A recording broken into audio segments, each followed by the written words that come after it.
최근 열흘 사이에 포항 지역의 코로나 상황이 예사롭지 않습니다. 확진자도 꽤 많이 나왔습니다. 그리 크지 않은 도시다 보니까 시차가 있긴 해도 동선이 겹칠 확률이 높아서 우리가 더 많이 조심해야 될 것 같습니다. 이런 드러난 현상의 이면에 이렇게 길어지고 있는 이 코로나의 상황이 많은 성도들을 영적인 수렁에 빠뜨리고 있습니다. 대면하여 예배를 드릴 수 없는 상황 때문에 한 번, 두 번 예배에 못 나오게 되고 또 이런 시간을 자연스럽게 받아들이면서 자기 자신도 모르게 마음이 하나님에게서 멀어지고 그러면서 영적인 수렁에 빠져드는 사람들이 늘어나고 있습니다. 초기에는 끝자락에 있는 이들만 수렁에 빠졌는데 이제 그 윗부분에 있는 사람들까지 수렁에 빠지는 현상들이 나타나고 있습니다. 이런 현상을 쉽게 보아서는 안 되는 이유는 우리가 영적인 수렁에 빠지게 되면 하나님에게서 마음이 멀어집니다. 마음이 하나님에게서 멀어지면 건조해지고 부패해지고 변질이 생깁니다. 그리고 마음이 변질이 되면 우리 속에서 나오는 생각도 변하게 돼요. 그래서 이전에 마음 안에 있던 감사, 순종, 사랑, 인내, 열정, 무장하고자 하는 열망 이런 마음들이 사라져요. 그리고 어떤 마음이 생기느냐 하면 불평, 원망, 미움, 판단, 비판, 정죄 이렇게 믿음이 없는 말과 생각과 행동을 하게 돼요. 이미 이런 일이 진행이 되고 있습니다. 그리고 가면 갈수록 이런 문제는 더 커져갈 겁니다. 물론 우리 교회의 많은 문제는 아니지만 이런 상황 속에서 수렁에 빠진 사람들을 빨리 돕지 않으면 그들은 더 깊이 수렁에 빠져들게 됩니다. 그래서 지금의 상황이야말로 영적으로 깨어서 하나님 앞에 마음을 주하려 깊이 기도하는 사람이 필요하고 더 부지런하게 영적인 수렁에 빠진 사람들에게 선한 영향을 미치면서 그들을 건져내는 사람이 필요합니다. 여러분 지금 진행이 되고 있는 이 상황의 위중함을 보게 되시기를 바랍니다. 이 보통 상황이 아니에요. 예. 목자 여러분, 양육인 여러분, 그리고 영적으로 그래도 견고하게 서 계신 여러분, 지금 한국 교회의 상황이 매우 위중합니다. 우리 안에도 하나님에게서 멀어지고 있는 영혼들이 있어요. 목자들을 만나 얘기해 보니까 한 목장에 한두 명씩 다 있어요. 여러분 한 목장에 한두 명이면 곱하기 70 해보세요. 몇 명 되는가?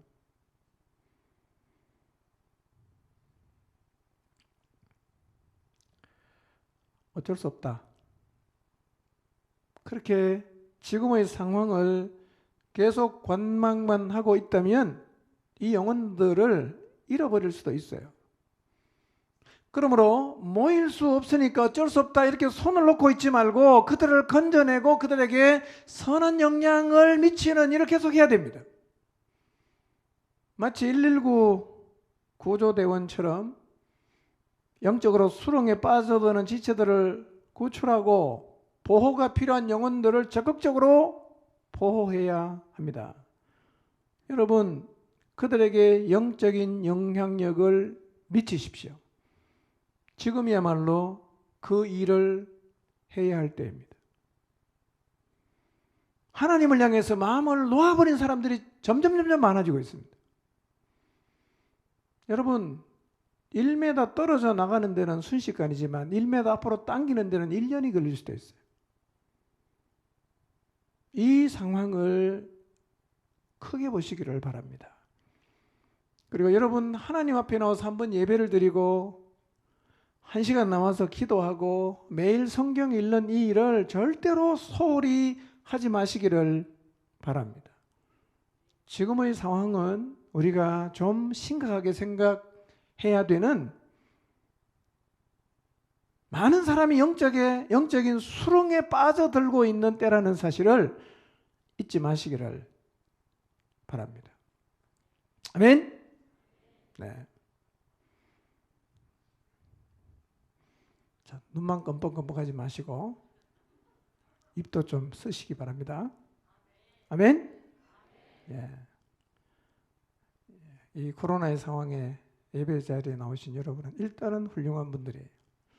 근데 아멘 하면 훨씬 더 훌륭해집니다. 반응하시기 바랍니다. 네. 마스크를 끼고 있어도 반응하는지 안 하는지 대충은 합니다. 정확히는 모르고. 자, 설교 제목 같이 한번 읽어보겠습니다. 시작. 이스라엘아 들어라. 이스라엘아 들어라. 어떤 느낌이세요? 이렇게 말하는 하나님의 마음이 느껴지시나요? 이스라엘아 들어라. 내가 지금 너에게 매우 중요한 얘기를 한다. 내 말 귀를 열고 들어라. 설교 제목이 이스라엘아 들어라입니다. 그럼 우리는 대한민국이니까 이스라엘을 이야기는 별로 상관이 없겠다. 그렇게 생각하시는 분이 혹시 계실지 모르겠어요. 그러나 그렇지 않습니다. 이 말씀은 우리가 받아야 하는 말씀입니다. 왜냐하면 우리가 영적인 이스라엘이기 때문입니다. 오늘 우리에게 주시는 이 말씀은 하나님이 우리에게, 나에게 주시는 말씀으로 받아야 합니다. 오늘도 지난주와 비슷한 주제의 말씀을 드리려고 합니다. 왜 이 말씀을 자꾸 드리느냐 하면 하나님에게 순종하는 것이 얼마나 중요한가를 기억하는 것이 필요하기 때문입니다. 하나님에게 순종하는 게 얼마나 중요한 일인가, 이걸 기억해야 돼요.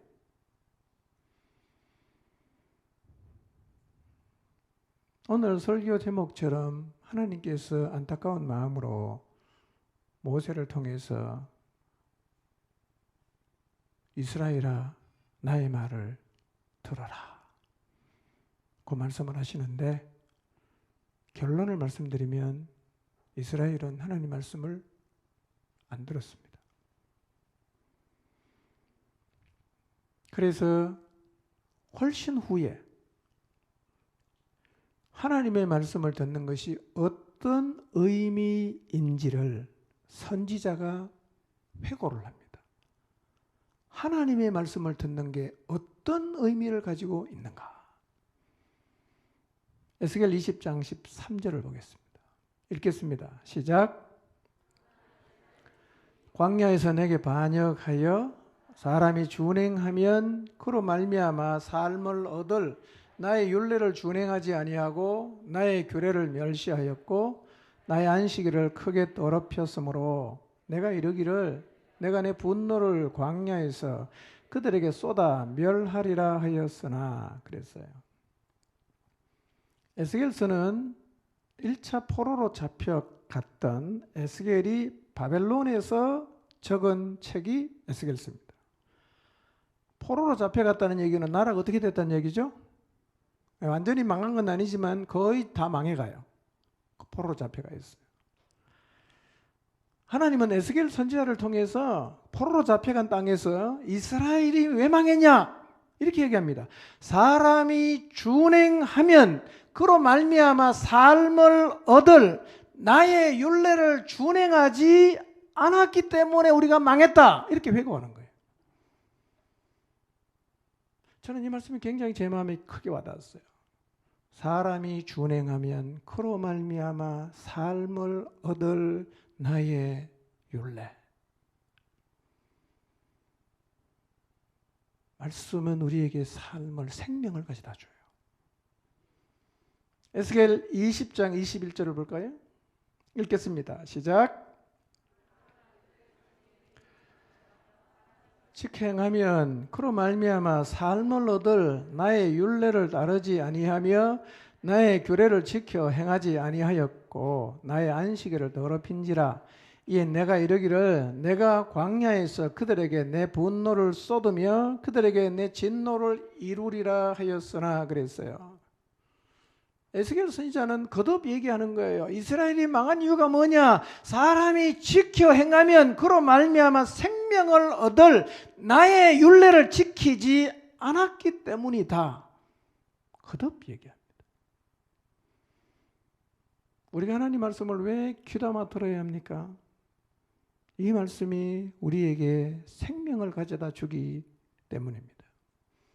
하나님은 이스라엘이 포로로 잡혀가서 에스겔 선지자를 통해서 우리가 왜 망했는가? 그 망한 이유를 설명하기 훨씬 이전에, 신명기는 가나안 땅에 들어가기 전에 모압 평지에서 한 얘기거든요. 들어가기도 전에 얘기를 했어요. 내 말 들으라고. 근데 이스라엘은 안 들었어요. 선지자가 회고합니다. 우리가 왜 망했냐? 아하, 사람이 준행하면 삶을 얻을 하나님 말씀을 우리가 준행하지 않았기 때문이구나. 그렇게 회고하는 거예요. 말씀을 순종하는 것에 어떤 의미가 있습니까? 우리에게 생명을 주고 우리에게 미래를 줘요, 여러분. 느헤미야 9장 29절을 보겠습니다. 읽습니다. 시작. 그들에게 경계하셨으나 그들이 교만하여 사람이 준행하면 그 가운데서 삶을 얻는 주의 계명을 듣지 아니하며 주의 규례를 범하여 고집하는 어깨를 내밀며 목을 굳게 하여 듣지 아니하였나이다. 느헤미야서는 포로로 잡혀가서 70년 바벨론에서 포로 생활하다가 돌아와요. 귀환해서 에스라를 통해서 성전을 재건하고 느헤미야를 통해서 성벽을 재건하는데 52일 만에 성벽 재건을 마친 다음에 유다 백성이 수문화 광장에서 하나님의 말씀을 듣습니다. 그리고는 자복합니다. 그들은 자기 자신들이 교만해서 사람이 준행하면 그 가운데서 삶을 얻는 주의 계명을 듣지 않고 주의 규례를 범하여 고집하는 어깨를 내밀고 목을 굳게 하여 듣지 않았기 때문에 우리가 하나님의 진노를 받았습니다라고 그들의 죄를 자복하고 있습니다. 느헤미야서 9장은 이스라엘 백성이 자기의 죄를 자복하는 내용이에요. 하나님, 우리가 잘못했습니다. 우리가 이런 이유 때문에 하나님의 진노를 받았습니다. 우리의 죄 때문입니다. 라고 고백하는 겁니다. 여러분, 하나님 말씀은 사람이 준행하면 그로 말미암아 삶을 얻게 됩니다. 이 말씀을 마음에 깊이 새기시기를 바랍니다. 사람이 준행하면 삶을 얻어요. 하나님 말씀은요. 준행하지 않으면 하나님께서 진노를 쏟아 부으십니다. 역사를 통해서 우리가 확인할 수 있어요.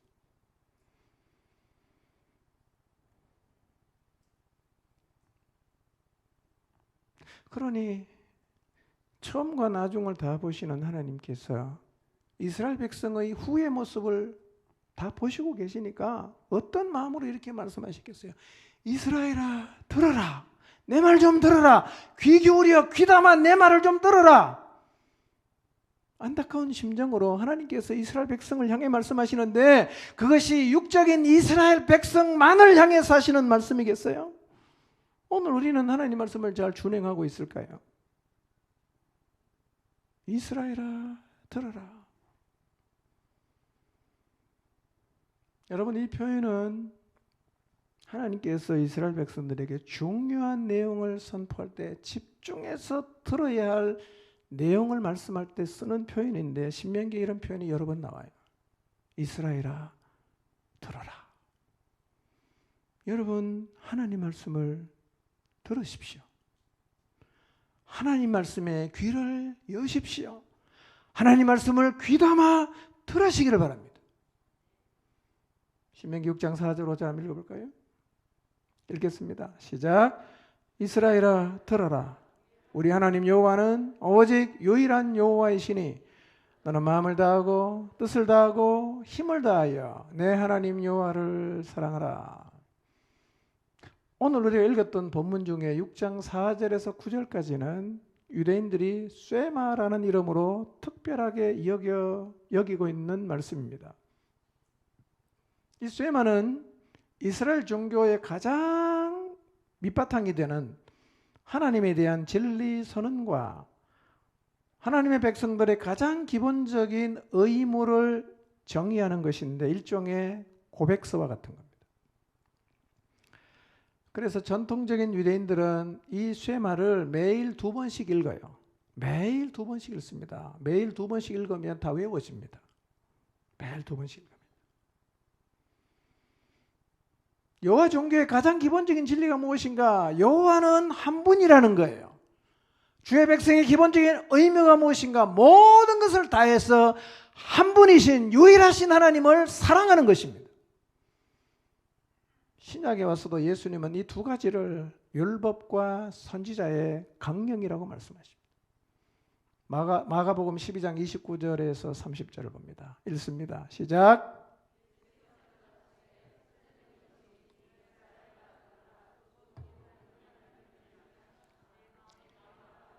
목숨을 다하고 뜻을 다하고 힘을 다하여 사랑하라 하신 것이요. 그러니까 신앙의 바탕인 하나님을 향한 진리 선언과 하나님의 백성의 의무는 구약이나 신약이나 똑같아요. 똑같습니다. 유일하신 하나님을 온 마음을 다해서 뜻을 다해서 힘을 다해서 사랑하는 것, 이것이 주의 백성의 의무입니다. 이걸 하려고 하면 뭐가 선행돼야 되겠어요? 들어야 돼요. 하나님 말씀을 들어야 돼요. 라이트라는 신학자는 이스라엘아 들어라는 이 말씀이 이스라엘은 하나님의 말씀을 들으라고 부르심을 받았다는 사실을 상기시키는 표현이라고 이야기를 합니다. 이스라엘은 하나님의 말씀을 들으라고 세상 만민 중에서 하나님이 뽑아 세운 자들이에요. 이 말씀은 우리의 마음에도 꼭 새길 필요가 있는데요. 왜냐하면 우리도 이스라엘처럼 하나님의 말씀을 들으라고 세상에서 부름을 받은 자들이기 때문입니다. 여러분, 우리 모두는 하나님 말씀을 들으라고 이 세상에서 부름을 받은 자라는 사실을 잊지 마시기를 바랍니다. 이게 무슨 의미인가?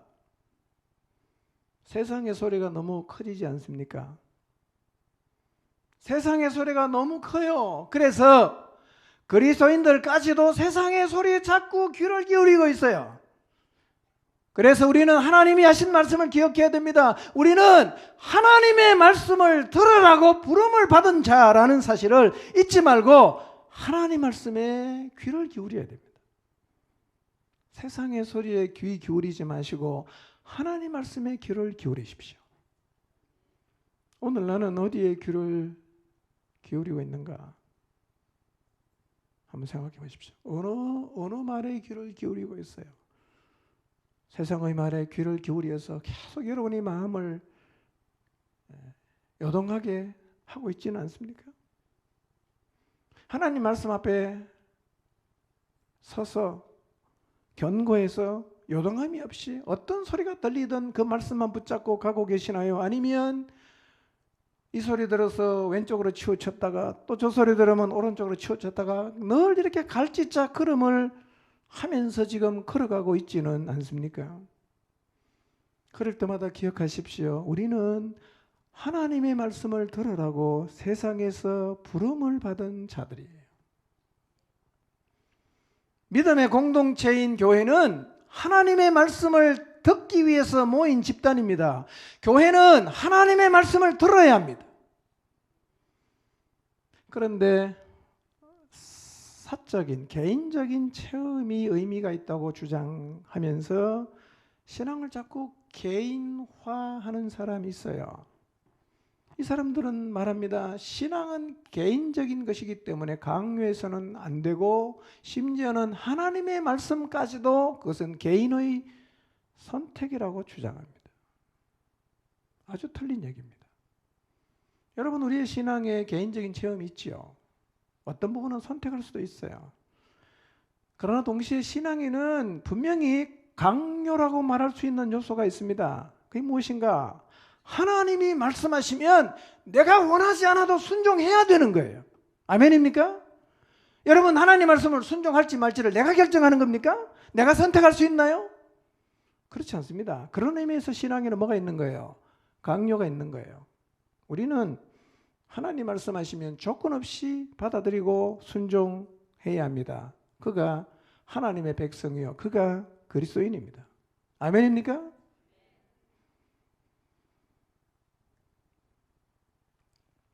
하나님의 말씀을 들으라고 내가 부름을 받은 자라면 우리는 하나님 말씀을 잘 들어야 돼요.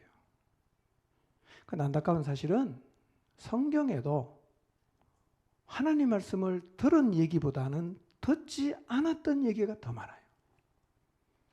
하나님 말씀을 듣지 않았던 사람들의 이야기가 더 많단 말이에요. 무슨 얘기일까요? 우리가 세상에 살면서 그 엄청나게 지금 우리의 귀에 웅웅거리고 들리고 있는 이 세상의 소리를 뒤로하고 하나님 말씀만 들으며 사는 게 간단하지 않다는 얘기겠죠. 간단하지 않습니다, 여러분. 우리 마음이 얼마나 요동하나요? 말씀 붙잡고 가다가도 고뇌하고, 말씀 붙잡고 가다가도 갈등하고, 말씀 붙잡고 가다가도 의심하고, 갈팡질팡합니다. 왜 우리가 하나님 말씀을 듣지 않을까? 이유가 많겠죠. 근데 우리 하나님 말씀을 듣지 않는 큰 이유 두 개. 하나는 욕심입니다. 하나는 고집이에요. 더 많습니다. 해를 수 없을 정도로 이유가 많지만 욕심과 고집이에요. 그래서 못 듣는 거예요. 다 알아요, 답을. 욕심 때문에 무시하는 거예요, 하나님 말씀. 사무엘상 15장 23절 볼까요? 사무엘상 15장 23절 읽습니다. 시작. 점치는 죄와 같고 완고한 것은 사신 우상에게 절하는 죄와 같음이라.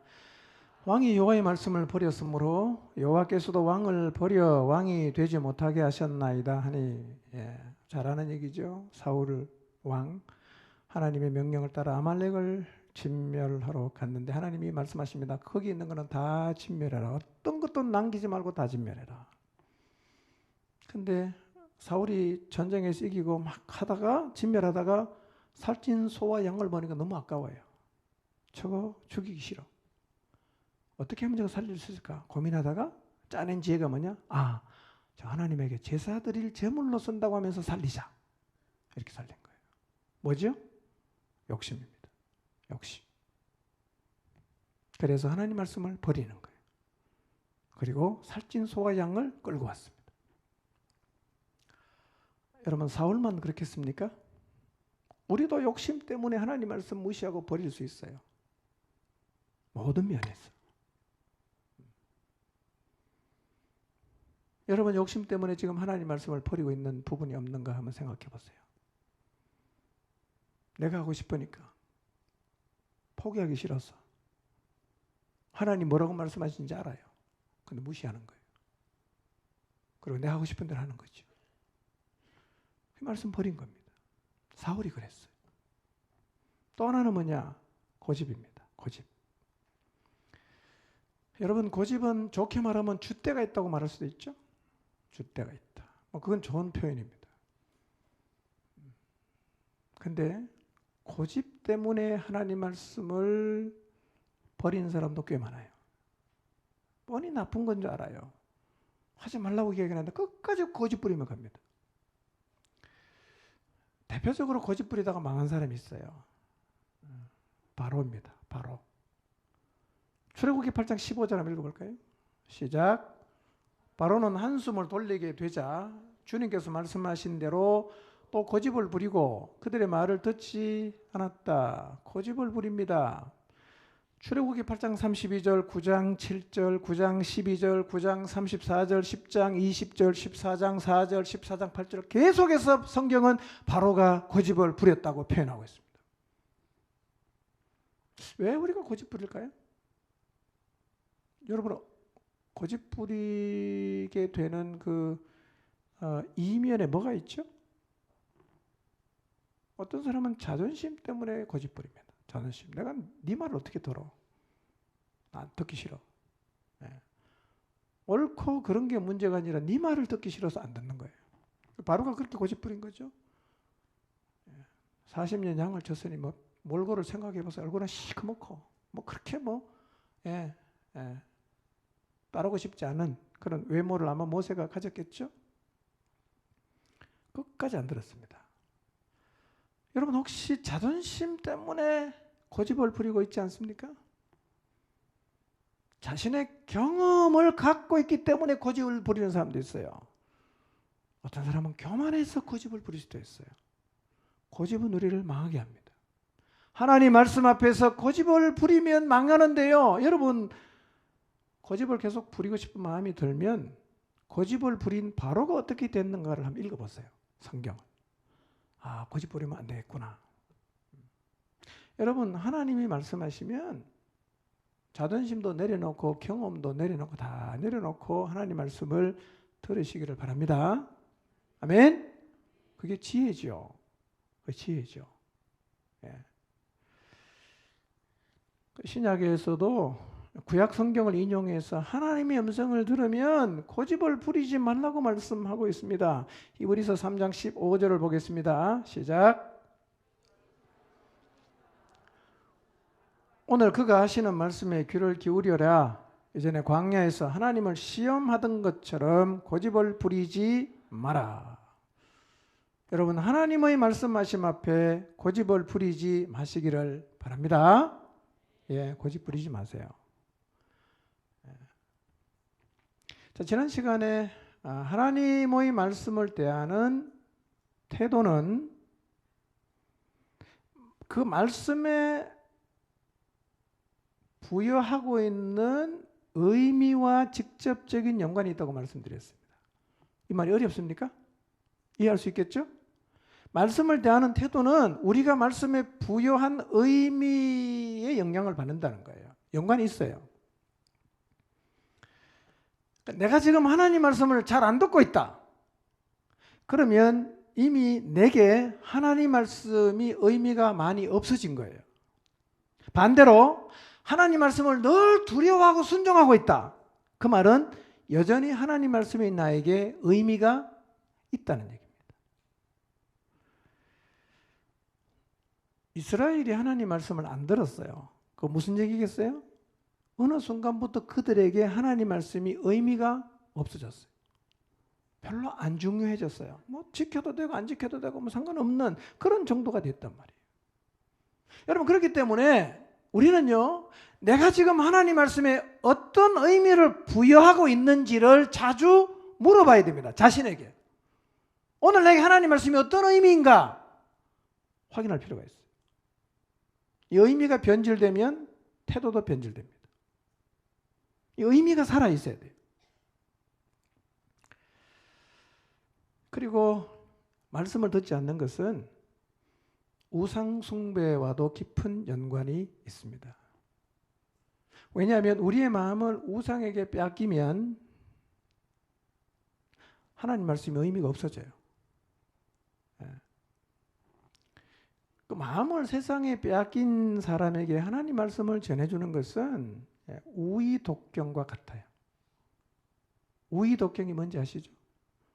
소 귀에다가 경을 읽어준다 이런 뜻인데요. 여러분 소 귀에 성경을 계속 들려줘 보세요. 어떤 변화가 생길까요? 소가 좀 인격적으로 변할까요? 소용없어요. 우리도 마찬가지죠. 우리가 세상의 마음을 빼앗기면요, 하나님 말씀을 듣는데 이게 의미가 없어져요. 의미가 없어지면 무시하게 됩니다. 의미 없는 말을 귀담아 듣진 않아요. 의미 없는 말을 만약에 귀담아 듣는다면 그거는 예의상 들어주는 겁니다. 근데 마음에는 하나도 안 담겨요.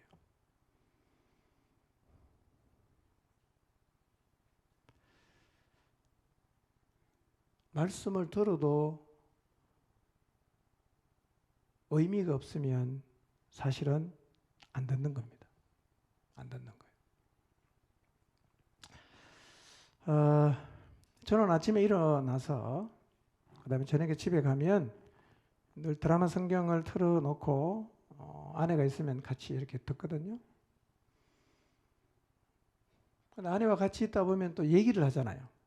뭐 사역의 기도 이런저런 얘기를 해요. 그래서 이런 때가 있어요. 스피커에서는 하나님 말씀이 계속 나오는데 동시에 아내가 말을 걸 때가 있어요. 두 가지 소리가 동시에 들리는 거죠. 그러면 저는 항상 둘 중에 하나를 선택해야 돼요. 성경을 듣든지 아내 말을 듣든지 하나를 선택해야 돼요. 자, 이런 과정을 여러 번 반복하면서 제가 굉장히 중요한 진리를 하나 깨닫게 되었어요.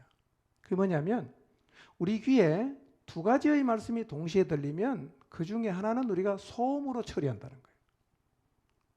한 개만 선택해요. 두 개는 다 못 듣거든요. 하나는 소음 처리하는 거예요. 무슨 얘기냐면 제가 성경을 듣는 중에 어떤 말씀이 마음에 깊이 와닿아서 내가 말씀의 귀를 이렇게 쫑긋 세우고 집중해서 들을 때는요. 아내가 무슨 얘기하면 그건 소음이에요. 안 들려요. 제가 말합니다. 조금 있다가 다시 얘기하자. 그렇게 얘기합니다. 그러니까 내가 하나님 말씀에 막 몰입해 있을 때는 아내의 이야기가 소음이에요. 반대의 경우도 있어요. 성경을 틀어놓긴 했는데 아내가 굉장히 중요한 얘기를 합니다. 제가 아내의 소리에 귀를 딱 기울이잖아요. 뭐가 소음이 됩니까?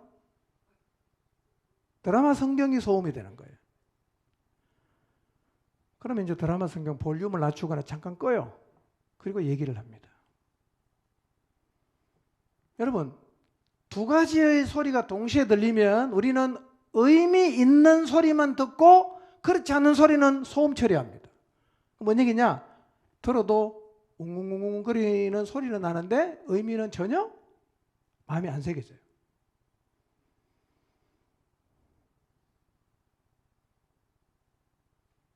근데 우리에게 지금 늘 두 개의 소리가 들리잖아. 하나는 하나님의 말씀, 하나는 세상의 소리. 두 소리가 계속 들려요. 우리는요, 지금 둘 중에 하나는 계속 소음 처리합니다. 두 개를 다 못 들으니까. 나는 어느 소리를 소음 처리하고 있는가를 돌아보는 것은 굉장히 중요합니다. 세상의 소리에 의미를 둔 사람은 하나님 말씀을 다 소음 처리합니다. 반대로 하나님 말씀에 의미를 둔 사람은 세상의 소리를 소음 처리합니다. 뭐가 남겠어요? 소음 처리 안 한 게 남아요. 그래서 하나님 말씀을 늘 소음 처리하는 사람은 설교도 성경 공부도 다 소음입니다. 그래서 무슨 이야기를 듣든지 내용과 상관없이 재미가 없어요. 관심이 없어요. 예. 귀가 관심이 없으면 눈이 반응을 합니다. 내려와요, 밑으로. 예, 떨어져요. 귀가 재미없으면 눈이 반응을 해요. 예, 지금 몇 분이 그런 반응을 보이겠어요. 재미없다. 그래서 하나님 말씀이 소음처럼 들리는 사람은 예배가 굉장히 지겨워요. 지겨워요. 성경 공부해야 할 이유가 없습니다. 그 소음 들으러 왜 가겠어요? 여러분 일부러 공사장에 그냥 굉음 소리 들으러 혹시 가시는 분 계십니까? 아, 나 오늘 소음을 듣고 싶다. 가시는 분 계시나요? 없죠. 우리는 소음을 안 들어요. 의미 있는 얘기만 듣습니다.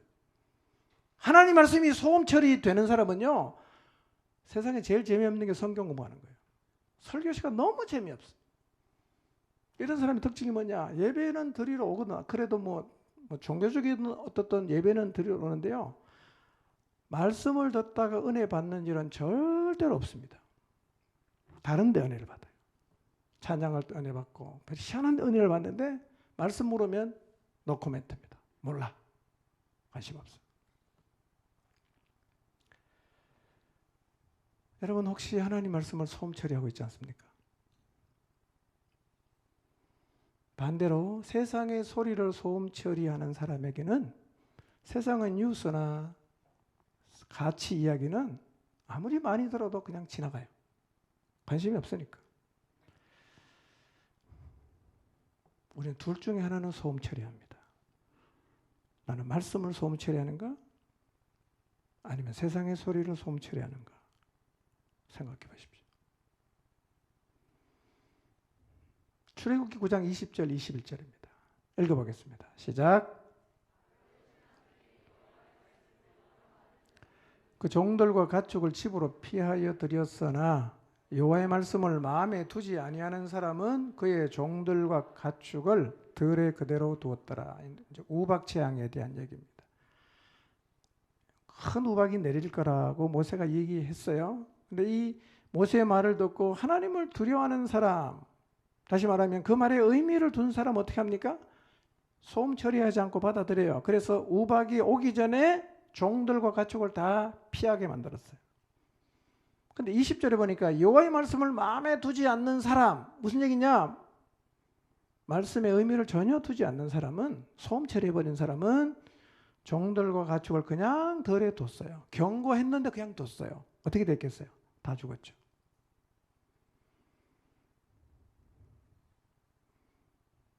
여러분, 그리스도인은요, 하나님 말씀을 소음으로 처리하지 않아야 합니다. 이스라엘아, 들어라. 들어라. 자, 하나님이 무슨 얘기를 하시고 싶어 하실까? 오늘 본문에 두세 가지를 말씀하는데 4절을 다시 한번 보겠습니다. 시작. 이스라엘아, 들어라. 우리 하나님 여호와는 오직 유일한 여호와이시니. 여러분, 모세가 이스라엘 백성에게 듣고 마음에 담아두라고 하는 첫 번째가 뭐냐? 우리가 섬기는 하나님 여호와가 오직 유일한 여호와이시고 유일한 신이라는 사실을 얘기합니다. 하나님이 유일한 신이에요. 세상에 다른 신은 없습니다. 이방 나라에 많은 신들이 있겠지만 어떤 것도 신으로 용납해서는 안 된다는 얘기입니다. 가나안 땅에 가면 우상이 많겠지만 너희는 여호와만 유일한 신이라는 사실을 잊지 말고 가나안 우상에게 한눈을 팔지 말아라. 들어라. 여호와는 유일한 하나님이다. 이렇게 얘기하는 거예요. 여러분도 이 말씀을 기억하십시오. 하나님만 유일한 여호와이십니다. 다른 신을 찾으시면 안 돼요. 다른 걸 의지하면 안 돼요. 다른 것에 여러분의 인생을 걸면 안 되고 다른 것에 여러분의 인생에 희망을 두면 안 된다는 얘기입니다.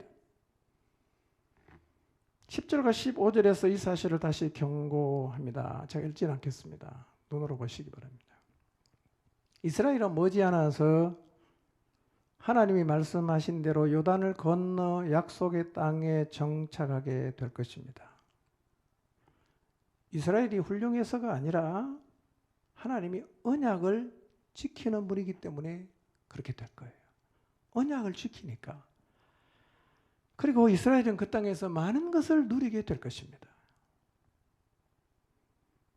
여러분, 가나안 정복했을 때 다 파괴한 게 아니에요. 몇몇 성만 파괴를 하고 나머지는 그냥 다 접수를 했습니다. 그래서 이스라엘 백성은 자기들이 짓지 않았던 성에 살아요. 자기들이 심지 않았던 과목에서 열매를 따 먹어요. 다 넘겨받은 거죠.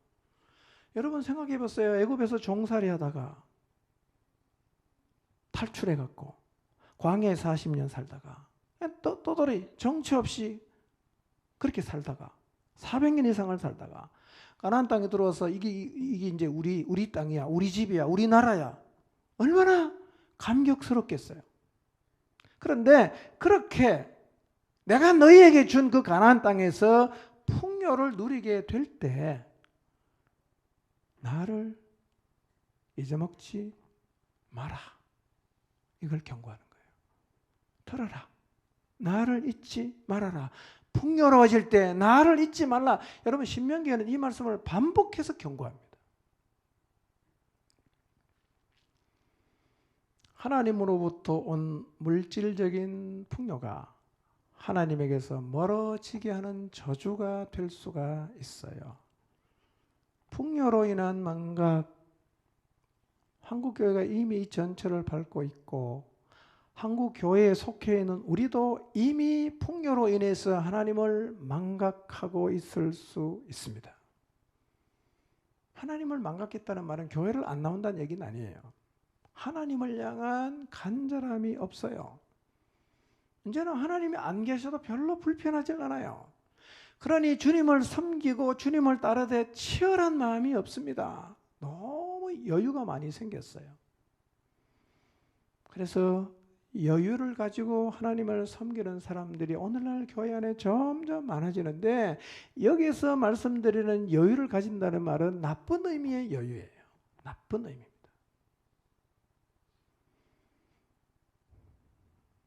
예배를 드리러 이번 주에 못 가면 다음 주에 가면 되지 뭐. 다음 주에 또 못 간다. 그 다음 주에 가면 되잖아. 굉장히 여유롭습니다. 격려하지도 않고 두려워하지도 않고 치열하게 살지도 않고 너무 여유롭지요. 하나님이 하라고 하신 일이 있어요. 그 일을 이번에 못하면 다음에 하면 되지 뭐.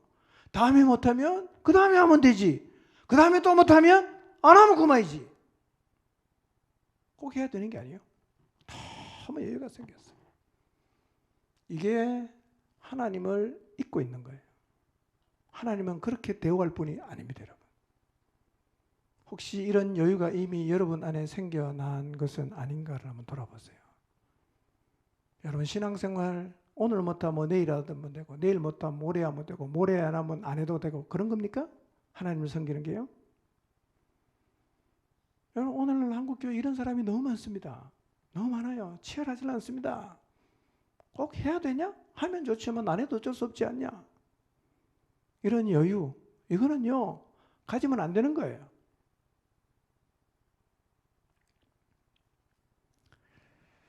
또 하나 경고입니다. 이것은 하나님을 망각한 상태에서 한 걸음 더 나간 거예요. 여러분 가나안에 신들이 많은데 대표적인 신은 바알과 아세라. 바알과 아세라가 추구하는 게 뭐냐? 풍요와 다산이에요. 풍요와 다산. 아루의 신들도 다 똑같습니다. 풍요와 다산이에요. 근데 만약에 이스라엘 백성이 자기 자신이 지금 누리고 있는 이 모든 것들이 하나님의 은혜로 비롯된 것이라는 사실을 잊게 되면 뭐라고 말할 것 같아요? 바알과 아세라가 이런 풍요를 우리에게 가져다 주었다라고 말할 가능성이 높아지는 거예요. 여러분 하나님으로부터 받은 복을 잃어버리는 것도 심각한데, 그 복이 우상에게서 왔다고 하면 이게 하나님 보실 때 얼마나 기가 막힌 일이겠어요.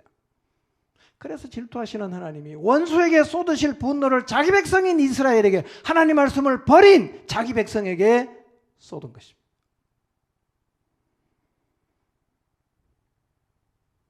그러므로 하나님만이 유일하신 신이에요. 하나님이 오늘 나를 잊게 하신 분입니다.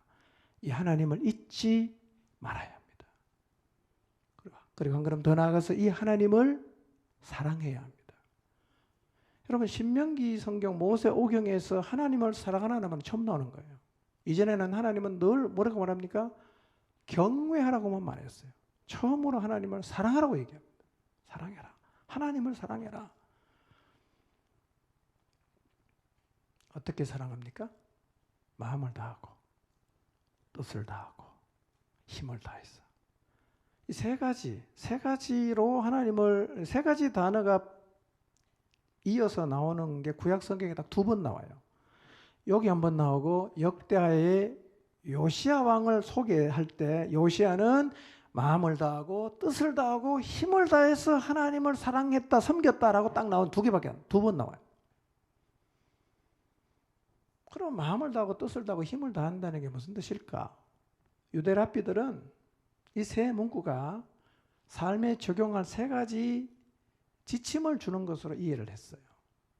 마음을 다하는 게 뭐냐? 마음은요 종종 계획과 의도를 뜻해요. 그래서 랍비들은 이렇게 해석합니다. 마음을 다한다는 말은 우리가 지닌 성향이 어떠하든 간에 그 모든 것을 하나님을 섬기는 데 사용되어야 한다는 뜻으로 해석했어요. 2번째, 뜻을 다한다는 말이 무엇인가? 뜻은 흔히 생명을 뜻합니다. 그래서 뜻을 다한다는 말은 하나님을 사랑하다가 생명을 잃는 한이 있어도 그렇게 계속 하라는 뜻으로 간주합니다. 생명을 잃는 한이 있어도 하나님을 사랑해야 된다. 섬겨야 된다. 세 번째, 힘을 다하라는 말은 힘이 종종 재산과 재물을 뜻했는데요. 그래서 힘을 다한다는 말은 재물과 소유물을 다 사용해서 하나님을 사랑하라는 말로 이해를 했습니다. 그러니 하나님을 마음을 다하고 뜻을 다하고 힘을 다해 사랑하라는 말은 네 성향이 어떠든 간에 네 모든 것을 다 들여서 하나님을 섬기는 데 사용해야 하고 생명을 다해서 하나님을 섬겨야 하고 재물과 소유물을 들여서 하나님을 섬겨야 한다는 말이에요. 사랑은 말로 하지 않습니다. 말로 하는 게 아니에요. 그러니까 이 말씀은요, 은혜 하면서 굉장히 말은 화려한데 행동이 전혀 따르지 않는 사람에게 도전을 주는 말씀이에요. 여러분, 하나님 사랑은 입으로 하는 게 아니에요. 내 모든 걸 다 드렸어. 생명을 다해서. 내 소유물을 드렸어. 그렇게 섬기는 거예요. 이게 마음을 다하고 뜻을 다하고 힘을 다해서 하나님을 사랑한다는 말이에요. 하나님이 유일신이에요. 기억하십시오. 유일하신 하나님입니다. 두 번째로 뭘 기억해야 됩니까? 마음과 뜻과 힘을 다해서 하나님을 사랑해야 돼요. 평생 기억해야 됩니다. 유대인들은 이걸 하루에 2번씩 읽었다 그랬죠? 기억하십시오. 자, 그 다음에 우리가 계속 들어야 할 말씀이 있어요. 이것도 평생 기억하셔야 돼요. 6장 6절에서 9절을 보겠습니다. 시작.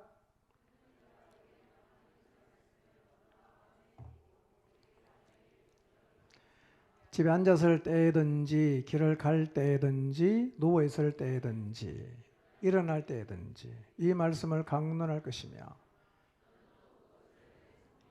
기호를 삼으며 내 미간에 묻혀 표로 삼고 또 내 집 문설주와 바깥문에 기록할지니라. 여기서 첫 번째, 하나님은 우리의 마음에 하나님 말씀을 새기라고 말씀하십니다. 새기라고. 여러분, 이 말씀을 들으시기 바랍니다. 하나님은 우리의 마음에 하나님 말씀을 새기라고 말씀하십니다. 여러분, 우리 마음에는요, 반드시 뭔가가 새겨져 있어요. 지금도 다 새겨져 있습니다.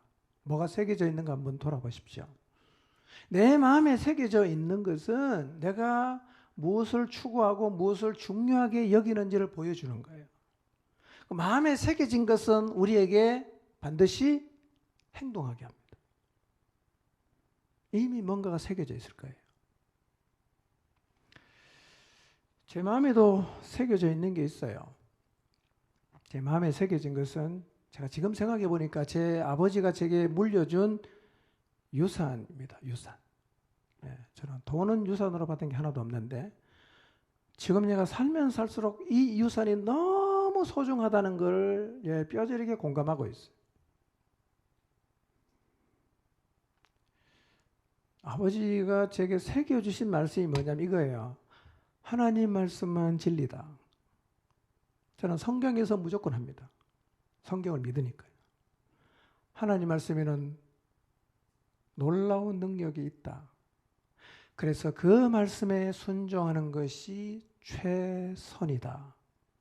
이 말씀이 제 가슴 속에 뚜렷하게 새겨져 있습니다. 이런 새겨진 말씀은요, 계속 에너지가 나옵니다. 계속 에너지가 나옵니다. 이 말씀을 따라 살아갈 수 있는 힘이 있어요. 여러분의 마음속에 하나님 말씀이 새겨지면 그 말씀에는 에너지가 나옵니다. 새겨진 말씀은 에너지예요. 그래서 하나님 말씀하시거든요. 이 말씀을 네 마음에 새겨라. 마음에 새겨라.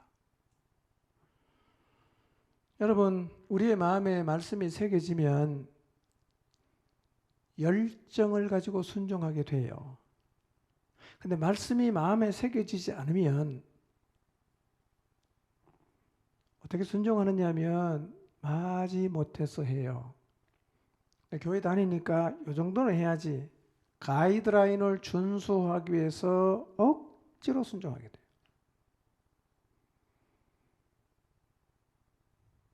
그래서 하나님의 말씀을 마음에 새기는 게 매우 중요합니다.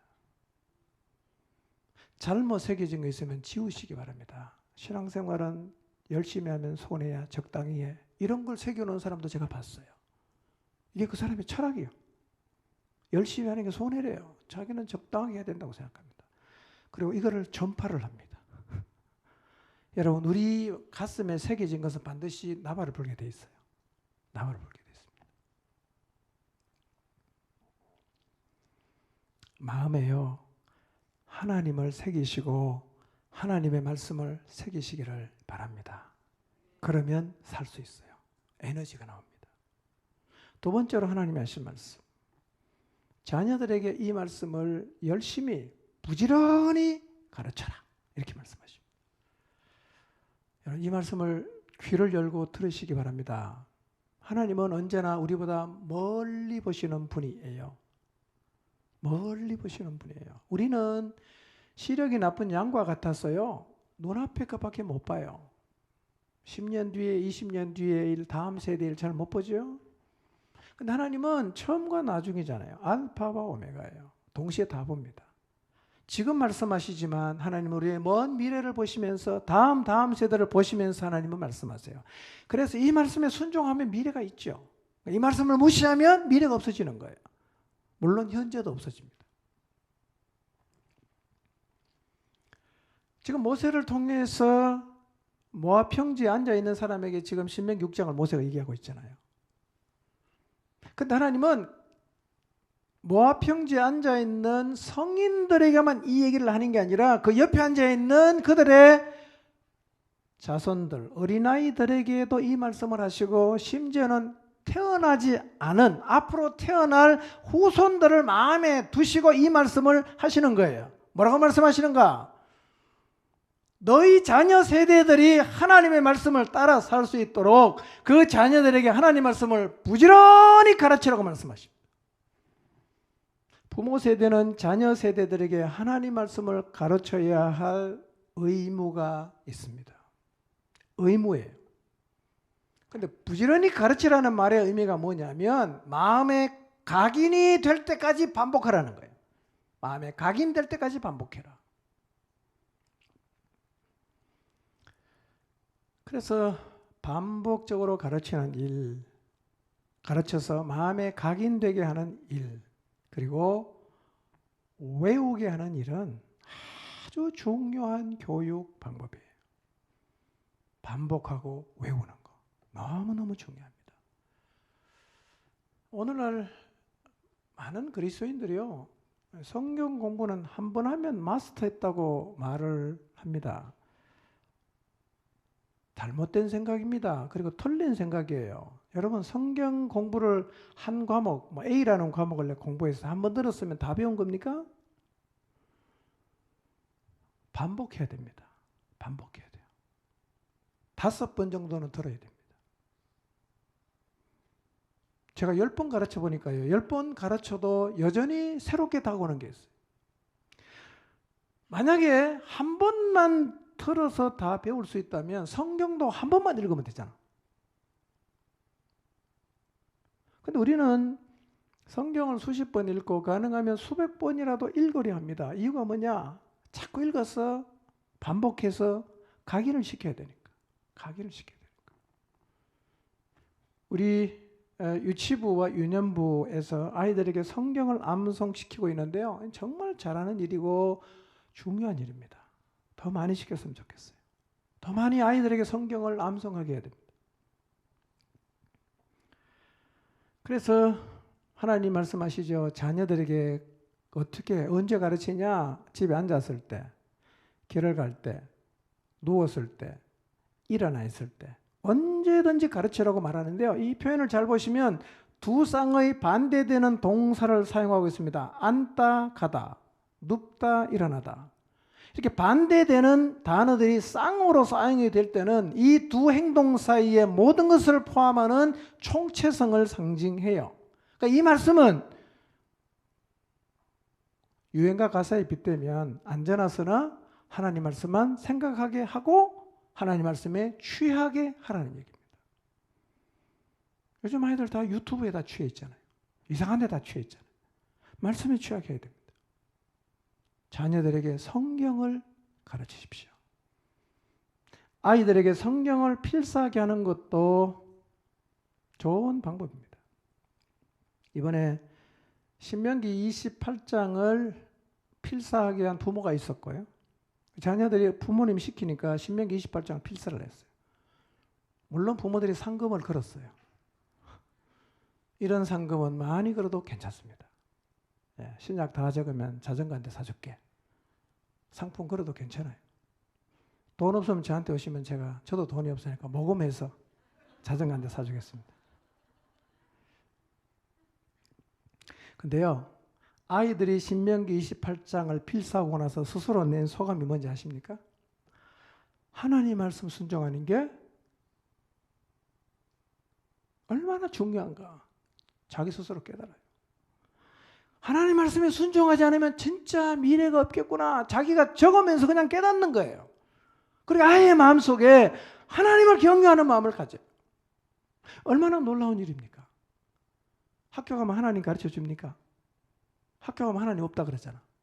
원숭이 진화된 사람 됐다 가르치잖아. 우리 아이들 그다 믿어요. 여러분 지금부터라도 믿는 가정에서 아이들에게 하나님의 말씀을 안 가르쳐 주면요, 그 아이들이 하나님 말씀을 들을 데가 없어요. 여러분 아이들에게 말씀을 부지런히 가르쳐 주십시오. 학교 공부도 중요하지만 여러분 더 중요한 건요, 하나님 말씀을 가르치는 거예요. 만약에 이 가정에서 하나님 말씀 안 가르치고 중학교 가고 고등학교 가고 대학교 가면요, 그들의 마음속에 하나님 없어져요. 유대인들의 교육법은요, 고등학생이 우리로 말하면 수능을 앞두고도 공부를 어떻게 해놨냐, 오전에는 성경만 읽습니다. 놀랍지 않습니까? 유대인들 다 공부 못합니까? 세계 유수한 대학에 다 들어갑니다. 여호와를 경외하는 것이 지혜의 근본이고 지식의 근본이라는 사실을 잊지 마시고 이 하나님을 믿으시기를 바랍니다. 아이들에게 하나님 말씀을 가르쳐야 됩니다. 특히 어릴 때요, 부지런히 하나님 말씀을 심어주려는 노력을 하시기를 바랍니다. 성경 많이 암송하도록 격려하시고, 여러분 읽다가 야 이거 우리 아이가 좀 기억했으면 좋겠다 그러면 필사 좀 하게 하세요. 이렇게 마음속에 말씀이 새겨지면 평생 동안 하나님을 떠나지 않게 될 거예요. 그렇게 하라는 거예요. 하나님이 이스라엘아 들어라 이렇게 하라는 거예요. 하나님은 유일하신 분이시다. 마음을 다하고 뜻을 다하고 힘을 다해서 하나님을 사랑해야 된다. 네 마음속에 하나님 말씀을 새겨라. 네 자녀들에게 부지런히 하나님 말씀을 가르쳐라. 그리고 가정과 공동체에 영향을 미쳐라. 지금 하나님이 우리에게 말씀하시고 싶은 내용입니다. 이 말씀을 들으시기를 바랍니다. 하나님은 유일하신 하나님이심을 기억하십시오. 다른 신은 없습니다. 마음을 다하고 뜻을 다하고 힘을 다해서 하나님을 사랑하십시오. 그리고 먼저 여러분의 마음속에 하나님 말씀을 계속해서 새기십시오. 각인되게 하십시오. 각인된 말씀에는 계속해서 열정과 에너지가 나옵니다. 그리고 하나님께서 여러분에게 맡겨주신 자녀 다 잘 됐으면 좋겠어요. 근데 정말 중요한 게 뭐겠어요? 정말 이 아이의 미래가 영원까지 보장할 수 있는 게 뭐겠습니까? 하나님 말씀을 부지런히 가르치는 거예요. 부지런히 가르치세요.